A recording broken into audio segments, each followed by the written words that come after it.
Saya mau ingatkan Bapak Ibu yang mendengarkan saya bahwa godaan itu tidak perlu dilawan. Karena sekuat apapun engkau melawan godaan, engkau pasti akan kalah. Godaan itu diabaikan. Godaan jangan sampai mendapatkan perhatian kita. Kegagalan Hawa adalah setan berhasil mendapatkan perhatiannya. Setan berhasil menyita perhatian daripada Hawa. Perhatian kita ini berharga loh. Di mana kita menaruh perhatian kita, itu akan menentukan kehidupan kita. Ya, kalau kita menaruh perhatian terhadap perkara-perkara di atas, menaruh perhatian terhadap firman, maka kehidupan kita akan diberkati oleh firman. Tapi kalau kita menaruh perhatian terhadap perkara-perkara dunia, maka kita akan mengalami kegagalan persis seperti kegagalan yang dialami oleh Hawa. Jadi tidak semua saudara-saudara ya, tantangan itu harus dihadapi face to face. Kalau bicara soal godaan itu abaikan. Karena Alkitab sudah mengatakan dengan jelas bahwa roh memang penurut, tapi daging lemah. Nah, selama kita hidup dalam dunia, kita masih punya daging. Daging ini tidak akan berkuasa lagi kalau kita udah mati, saudara-saudara. Ya kan? Tapi selama kita hidup, selama kita bernafas, daging ini akan tetap ada. Ya. Dan Alkitab telah menuliskan untuk menyadarkan kita, menampar kita dari kepercayaan diri. Ya. Bahwa roh yang kita miliki betul penurut, tapi kita memiliki daging yang sangat lemah. Maka jangan membawa dirimu ke dalam pencobaan. Ya, ini ya Hawa ini cari-cari pencobaan. Ya, dan kegagalannya adalah dia memberikan perhatiannya kepada setan. Saya teringat dengan seorang anak muda yang lain di Alkitab yang bernama Yusuf. Yusuf kan digodai juga oleh istri Potifar.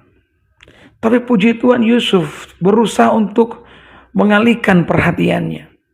Karena Yusuf tahu kalau setan mendapatkan perhatiannya, istri Potifar mendapatkan perhatiannya, maka Yusuf juga hanya manusia biasa.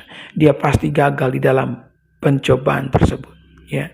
Alkitab mengatakan ketika istri Potifar ya berusaha untuk menggoda Yusuf agar berzina dengan dia, Alkitab berkata Yusuf lari. Ya, ini lari menjauh, bukan lari di tempat, apalagi lari mendekat, ya kan? Ya. Karena kalau cuma lari di tempat, lari mendekat, maka akan terjadi hal-hal yang diinginkan. Bukan hal yang tidak diinginkan ya. Kadang-kadang kan ada orang begitu, "Duh pendeta, mohon maaf saya telah gagal. Telah terjadi hal-hal yang tidak diinginkan." Itu bukan tidak diinginkan loh. Sudahlah. Itu hal yang diinginkan. Ya. Yusuf lari. Yusuf menghindar, ya. Karena Yusuf tahu dia juga tidak kuat. Tidak ada manusia yang kuat. Yang ada adalah manusia yang tahu membaca sebuah keadaan. Jika keadaan berpotensi menjatuhkan engkau ke dalam pencobaan, maka lari. Ya. Orang berkata, bukan ke dalam kita ada Roh Kudus. Ya. Kenapa harus lari Pak Pendeta? Kita harus menghadapi itu dengan Roh Kudus. Kita bahasa roh. Ya. Kalau saudara berhadapan dengan kuntilanak, kuntilanak beneran nih, hantu begitu. Bahasa roh, hantu lari. Tapi kalau saudara ketemu dengan kuntilanak mirip istri Potifar, alangkah baiknya saudara lari. Oh haleluya, Yusuf lari dan pada akhirnya Yusuf pun selamat ya dari pencobaan tersebut. Ya. Jadi kegagalan Hawa di situ ya perhatiannya. Maka kita mengatakan apa? Ya, pergaulan yang buruk merusak kebiasaan yang baik. Pergaulan adalah tempat di mana kita ya perhatian kita itu disita, disebut bergaul kan? Tempat di mana perhatian kita itu disita loh. Jadi hati-hati di mana engkau berada, dengan siapa engkau bergaul. Hati-hati karena pergaulan itu dapat merusak kebiasaan yang baik. Ayat 3 bilang apa? Tetapi tentang pohon yang ada di tengah-tengah taman, Allah telah berfirman, jangan kamu makan dan raba, ya kan pasti mati. Ayat 4, tetapi ular itu berkata kepada perempuan itu, sekali-kali kamu tidak akan mati. Tetapi Allah mengetahui bahwa pada waktu kamu memakannya, matamu akan terbuka dan kamu akan menjadi seperti Allah, tahu tentang yang baik dan yang jahat. Iblis ini memang benar-benar penipu, memutarbalikan segala sesuatu. Ya, kita berpikir kalau kita mengikuti nasihatnya setan, mengikuti dunia, kita akan happy, kita akan senang. Siapa bilang ikut setan akan happy, akan senang? Ya, ada happy-nya, tapi happy-nya itu tipis. Ya, happy-nya tidak masuk sampai ke dalam hati. Ya, Yesus berkata, kalau kamu minum air ini, kamu akan haus lagi. Ya. Tetapi kalau kamu minum air yang akan kuberikan kepadamu, kamu tidak akan haus lagi. Ya, itu kenikmatan surga yang meresap masuk sampai ke dalam jiwa. Itu bukan hanya tipis di atas surface, ya, di atas permukaan, tapi itu sampai ke dalam hati kita.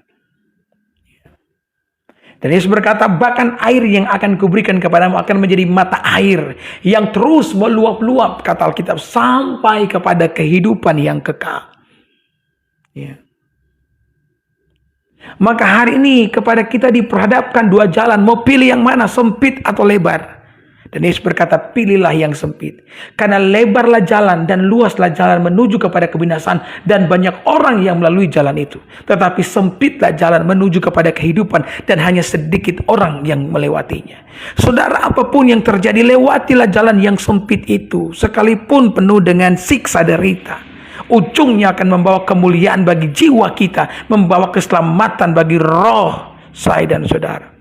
Inilah yang diinginkan oleh Tuhan, di mana kita tidak termakan dengan semua bujukan rayuan daripada setan yang hanya membawa penderitaan bagi jiwa manusia. Pendeta Encipto pernah mengatakan, kalau yang namanya setan, dia memberi kepada kita, dia tidak pernah memberi pemberian yang baik. Dia berikan kepada kita batu cadas yang dibungkus dengan kertas emas. Kelihatan dari luar, tampak begitu indah, membuat kita benar-benar ingin memiliki itu. Tapi apa yang terjadi ketika hadiah dari setan telah ada di tangan kita, kita membuka kertas emas dan yang ada hanyalah bongkahan batu.